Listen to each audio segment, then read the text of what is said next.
It's about America, it's about Americans, and it's about a lifestyle that we're all trying to hang on to with our fingernails. Wilford Brimley was one of Hollywood's most recognizable faces. His gruff voice, bushy mustache, and no-nonsense demeanor made him a beloved character actor for over 4 decades. From Quaker Oats commercials to his unforgettable diabeetus catchphrase, he was a constant presence in American pop culture. But behind the tough exterior and the successful career was a man who faced unimaginable struggles. His final years were marked by a battle that few people knew about, and how he died is heartbreaking and sad. The grueling rise of Wilford Brimley. Wilford Brimley's journey to Hollywood was unlike almost anyone else's in the entertainment industry. He was not discovered at a talent show, did not study acting at a prestigious school, and never took a single drama class. His path was forged through hard labor, military service, and a series of unlikely circumstances that eventually led him to become one of the most recognizable character actors of his generation. The man who would become the face of Quaker Oats and the gruff voice warning Americans about diabetes started his life far from the glitz and glamour of Hollywood. Born Anthony Wilford Brimley on September 27, 1934, in Salt Lake City, Utah, he was the son of a real estate broker, father, and a homemaker mother. When he was just 6 years old, his father abruptly sold the family farm in Utah and relocated the entire family to Santa Monica, California. The transition from rural Utah to suburban California caused deep discomfort for the young boy. He was open about his intense dislike for urban environments and the city lifestyle, never quite adjusting to the crowded streets and fast pace of his new home. The move proved to be a turning point that shaped the rest of his life.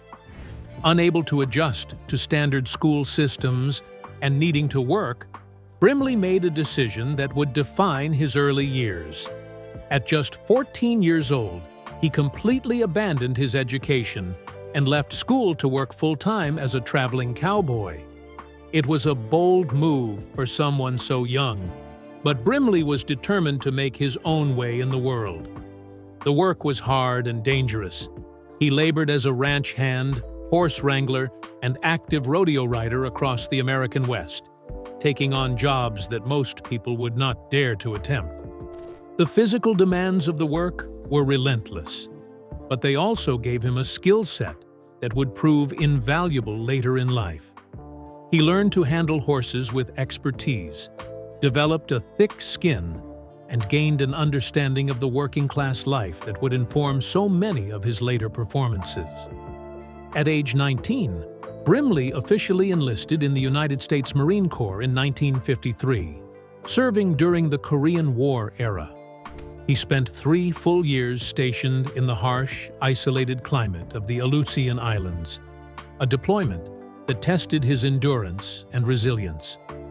After receiving an honorable discharge, he returned to the American West to continue working manual labor jobs. During the 1950s, Brimley was hired directly by eccentric, reclusive billionaire Howard Hughes to serve as his private bodyguard. Hughes specifically preferred hiring men of Brimley's background because he believed they were quiet, reliable, and did not drink alcohol. The job was unusual, but it spoke to Brimley's character and the trust that others placed in him. He also formally trained as a specialized farrier, opening a blacksmithing business to shoe horses for a living. His entry into the film industry was completely accidental. He was hired by Hollywood production sets during the 1960s Western craze, solely to act as an on-set blacksmith, shoeing the production's horses. Because of his elite real-world horse-handling skills, directors began paying him to perform uncredited stunt riding and work as a background extra. While working as a horse-riding extra on television sets, he met actor Robert Duvall. Duvall recognized his unique presence and pushed him to pursue actual speaking roles. This established a lifelong friendship that would prove pivotal for Brimley's career. When he first began getting credited screen billing, he used his birth first name, appearing as Anthony Tony Brimley before permanently switching to his middle name, Wilford. He achieved decades of Hollywood success without ever taking a single acting class or attending a drama seminar. He credited his skills entirely to his 50 years of life experience and watching actors on sets. His first major television break came with a recurring speaking role as Horace Brimley, a blacksmith, on 7 episodes of The Waltons between 1974 and 1977. He gained massive critical attention in 1979, playing nuclear plant worker Ted Spindler in the hit film The China Syndrome. At just 49 years old, he landed his most famous role as Ben Luckett in Cocoon, heavily aged up with makeup to play a character decades older than his actual age. He became a daily presence in American households as the commercial face of Quaker Oats throughout the 1980s and 90s. He also shocked the entertainment world by revealing himself to be an accomplished jazz singer, releasing a full-length jazz album in 2004. The rise of Wilford Brimley was nothing short of remarkable. But behind the gruff exterior and the successful career, there were personal struggles and challenges that few people ever knew about. Personal struggles and controversies. Wilford Brimley's gruff, no-nonsense persona was not just an act. Behind the scenes, he was known in Hollywood for being an incredibly stubborn and opinionated individual to work with on set. Directors frequently had to navigate his strict, unyielding personality during filming. He did not suffer fools gladly, and he made no apologies for his directness. The same qualities that made him perfect for playing grizzled authority figures also made him challenging to work with. Brimley openly struggled with the demands of Hollywood fame. He actively refused to live in Los Angeles or adjust to urban celebrity life, choosing instead to stay isolated on remote ranches in Utah and Wyoming. The city lifestyle that had made him uncomfortable as a child never became more tolerable as an adult. He was a cowboy at heart, and he made no effort to hide it. His refusal to adapt to the Hollywood machine was a source of friction throughout his career, but it was also what made him authentic. He was not playing a role when he portrayed gruff, principled characters. He was being himself. Brimley faced heavy public backlash for being an open, active proponent of cockfighting. He attended rallies and spoke out against legislation that sought to ban the practice. At a 1998 rally in Phoenix, he opposed an Arizona ballot proposition to ban cockfighting. Brimley argued that a ban could lead to efforts to restrict the use of hunting dogs, which opponents of cockfighting called a distraction from the issue. He also said he traveled from his home in Utah to Arizona to attend cockfights. He called the birds magnificent and said watching them fight was always thrilling. Brimley also used his own money to support political advertising campaigns promoting horse race gambling in Utah. In 1992, he spoke at a press conference about an initiative that would legalize pari-mutuel betting, encouraging Utah voters to make their own decision based on what they believed was right. He also criticized the involvement of the Church of Jesus Christ of Latter-day Saints and other groups that were campaigning against the initiative. Although Brimley was raised in a religious household, he did not actively practice the faith himself. His outspoken political views drew criticism from animal rights groups and others, but he remained firm in his position and refused to back down. On film sets, Brimley had a reputation for disrupting production with crude, practical jokes to cut through tension. He frequently exposed his bare backside to cast members, crew, and directors between takes. While some found the behavior endearing, others were less amused. But Brimley did not care about polite Hollywood conventions. He was going to be himself, whether anyone liked it or not. The same man who could be difficult and controversial on set also had a deeply compassionate side. In 2009, he founded the nonprofit organization Hands Across the Saddle in the Bighorn Basin, which has helped many impoverished families over the years. He was deeply moved by his experiences in the Wind River Mountains and the Red Desert, and he used his fame to give back to the communities he loved. In 1988, at the one-shot antelope hunt in Lander, Wyoming, he recited 4 lesser-known verses of Home on the Range, with such love and intensity that you could hear a pin drop in the room. It was a moment that no one who witnessed it would soon forget. Wilford Brimley's personal life was filled with contradictions. He was a fierce advocate for personal freedom and the rights of individuals, even when those rights were controversial. He was a devoted family man who also had a rebellious streak. He could be difficult to work with, but he could also be deeply generous and compassionate. The complexities of his personality made him one of the most fascinating figures in Hollywood. But behind the controversies and the eccentricities, there was also a man who faced profound personal struggles, including a love life filled with drama and heartbreak that few people knew about. Wilford's marriages and love life timeline. Wilford Brimley's personal life was far from the spotlight that followed his Hollywood career. While his face became instantly recognizable to millions through film roles and Quaker Oats commercials, the actor fiercely guarded his private world, keeping his relationships and family largely out of the public eye. Behind the gruff on-screen persona was a man who valued loyalty, commitment, and the simple pleasures of family life away from the Hollywood machine. His first marriage was to Lynn Bagley, a woman he met in Los Angeles while he was trying to establish his early blue-collar footing in the state. Lynn had been raised in Los Angeles, and the two formed a bond during Brimley's transition out of the Marine Corps as he shuffled through strenuous ranching and cowboy jobs. They were formally married in Los Angeles on July 6, 1956, embarking on a union that would last for 44 years. Together, they had 4 sons: James Charles, John Michael, William Carmen, and Lawrence Dean. The marriage suffered a severe tragedy when their son, Lawrence Dean Brimley, died in infancy on May 11, 1966, just weeks after his birth. The loss was devastating, a grief that would stay with both parents for the rest of their lives. In fact, Lynn's later obituary noted that Lawrence Dean had preceded his mother in death, a reminder of the pain the family carried throughout the years. Despite Brimley's rising fame, the family maintained a highly private existence.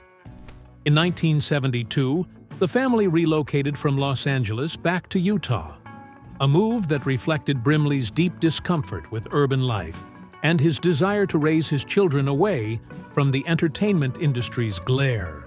Lynn was described as an avid skier and Utah jazz fan who took great pride in her home and family.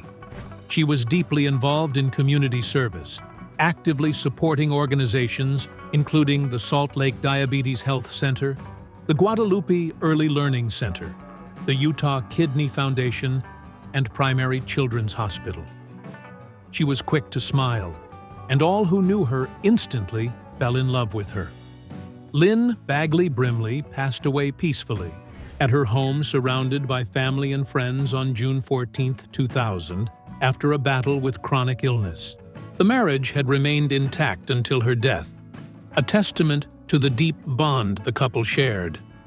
For 44 years, they had built a life together, weathered the challenges of Hollywood, and raised a family. Her passing left a void that Brimley carried with him for years. Years after coping with the grief of losing his first wife, Brimley found love again.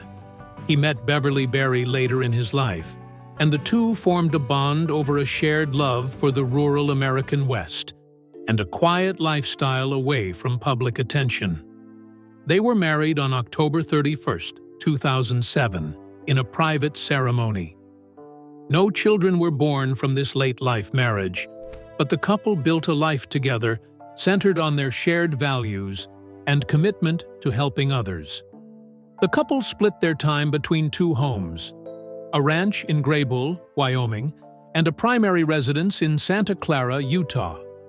Their life was simple and private, far removed from the Hollywood scene Brimley had never fully embraced. In 2009, they co-founded Hands Across the Saddle, a non-profit organization focused on providing direct financial assistance to families in the Bighorn Basin. Brimley's vision for the organization was simple: a hand up, not a handout. The committee dedicated to overseeing the funds maintained strict guidelines, refusing to pay any administrative fees so that every dollar raised went directly to those in need. Over 13 years, the organization gave out more than $800,000 to people who were going through tough times, helping with rent, small medical bills, and food for families when life had thrown them a curveball. The organization surpassed Brimley's goal of raising $1 million in its final year, a legacy that continues to help Wyoming families. The marriage to Beverly Berry ended only due to Wilford's passing on August 1, 2020. Behind the controversies and the eccentricities, Wilford Brimley was a devoted husband and father who valued loyalty and commitment above all else. His marriages, though marked by tragedy and loss, were defined by enduring love and partnership. But beneath the surface of his personal life lay a different battle, a chronic health condition that would ultimately define his final years and shape how the world would remember him. The 41-year chronic health battle. In 1979, Wilford Brimley received a diagnosis that would change the course of his life. He was diagnosed with type 2 diabetes mellitus, the exact same year his film career began to explode with the China syndrome. The news came at a moment when he was finally achieving the recognition he had worked so hard for, but it also forced him to confront a new reality. The disease threatened his ability to maintain the intense physical labor required on film sets and ranches, and it required a complete lifestyle change that would follow him for the rest of his life.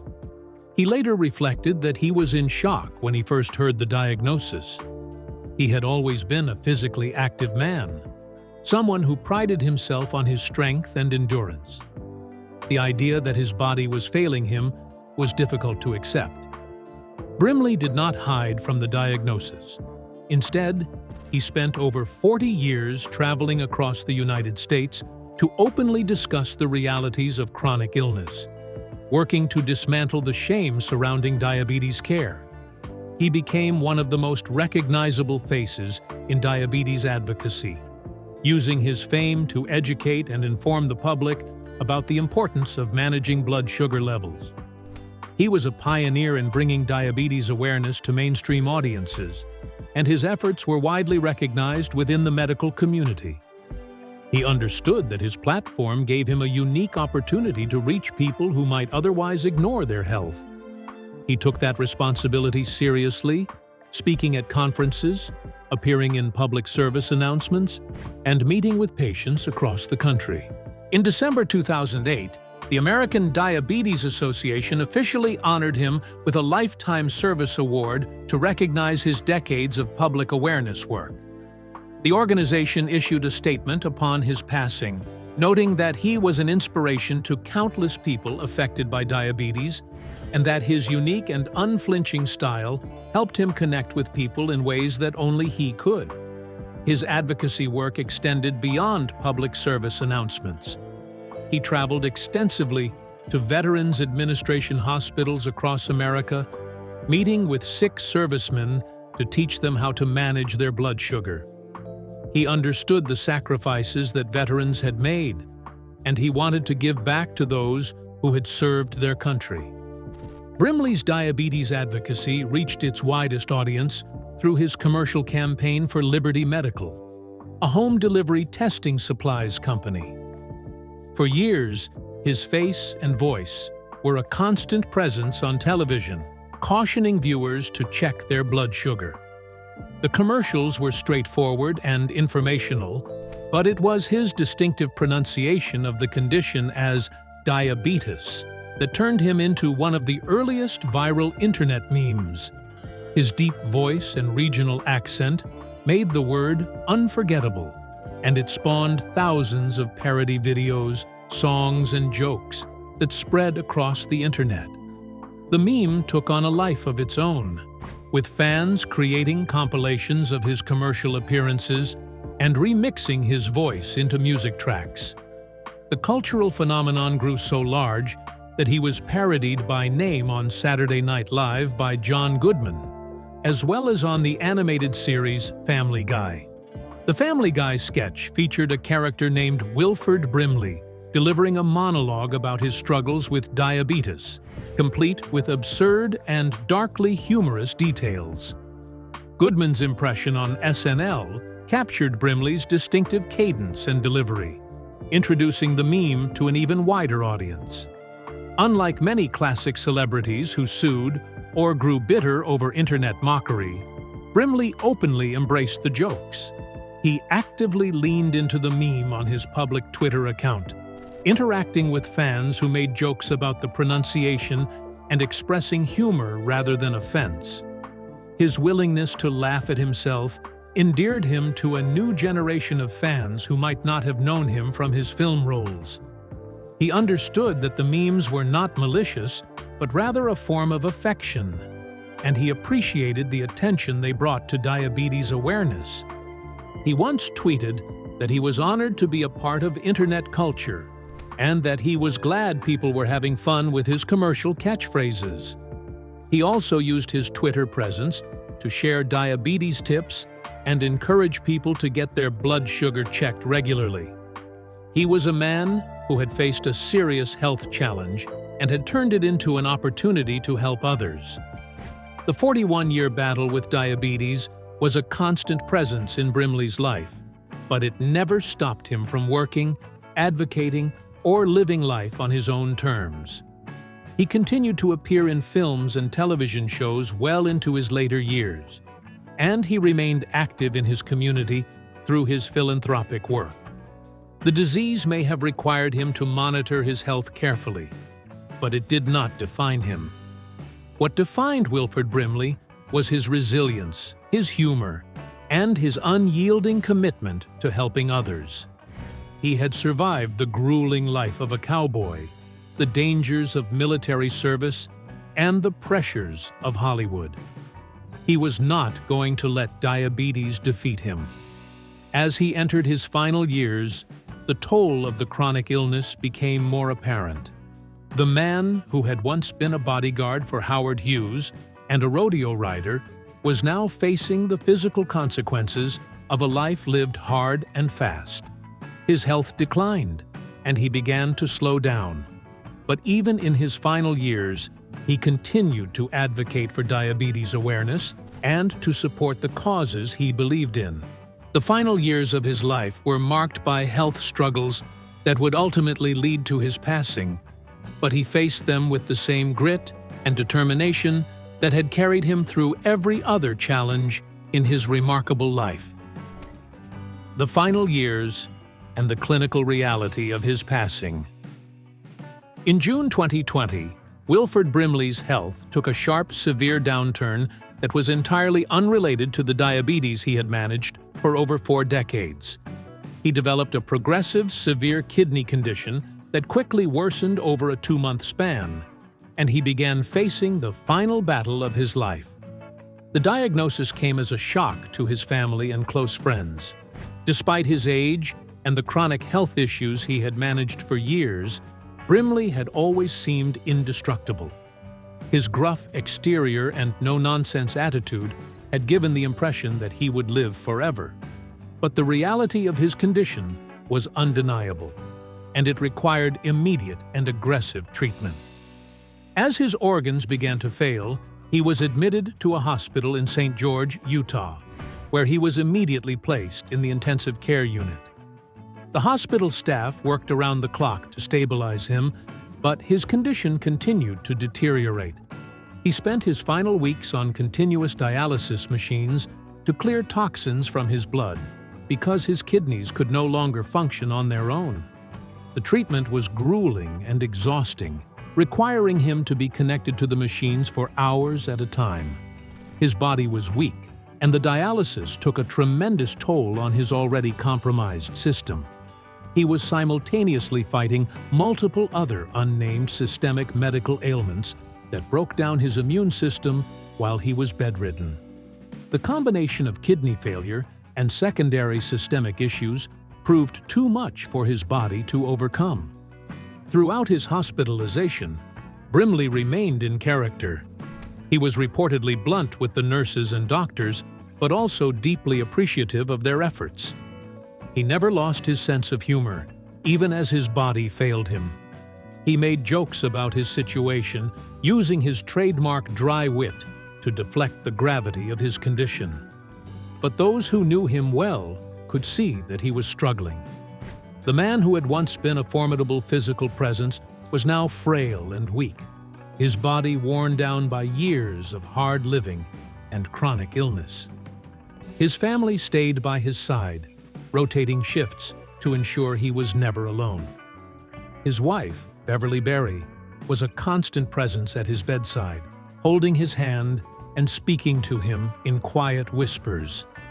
Wilford Brimley officially passed away on the morning of Saturday, August 1, 2020, at the age of 85.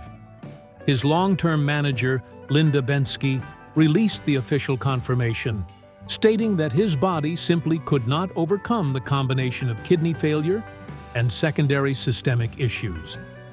Bensky also shared a heartfelt tribute, saying that Brimley was a man you could trust, that he said what he meant and meant what he said, that he had a tough exterior and a tender heart, and that she would miss hearing her friends' wonderful stories. She concluded simply, "He was one of a kind." The news of his passing spread quickly, and tributes poured in from fans, colleagues, and friends who had been touched by his work and his advocacy. Following his death, his body was cremated, according to his wishes. No public Hollywood funeral, star-studded memorial, or public gravesite was established. His ashes were returned directly to his wife, Beverly Berry, and his surviving sons. It was a fitting end for a man who had never been comfortable with the trappings of Hollywood fame. He had always preferred the quiet of his ranch in Wyoming or his home in Utah to the chaos of Los Angeles. His death was as private as his life had been, a final act of defiance against the celebrity culture he had never fully embraced. The clinical reality of his passing was heartbreaking and sad. The man who had spent decades entertaining audiences, advocating for diabetes awareness, and building a legacy of philanthropy had been reduced to a hospital bed, fighting a losing battle against kidney failure. His final weeks were spent on dialysis, his body slowly shutting down as his family watched helplessly. But even in death, Wilford Brimley remained true to himself. There were no grand gestures, no public spectacles, just a quiet passing, a cremation, and a family left to mourn. The legacy of Wilford Brimley is one of resilience, authenticity, and quiet dignity. He was a man who had lived life on his own terms, never compromising his values for fame or fortune. He had faced personal struggles, political controversies, and a 41-year battle with diabetes, but he had never given up. In the end, his death was a reminder of the fragility of life and the importance of living it with purpose and integrity. His memory lives on through his films, his advocacy, and the countless lives he touched along the way. If you enjoyed this video, don't forget to like and subscribe to our channel for more updates.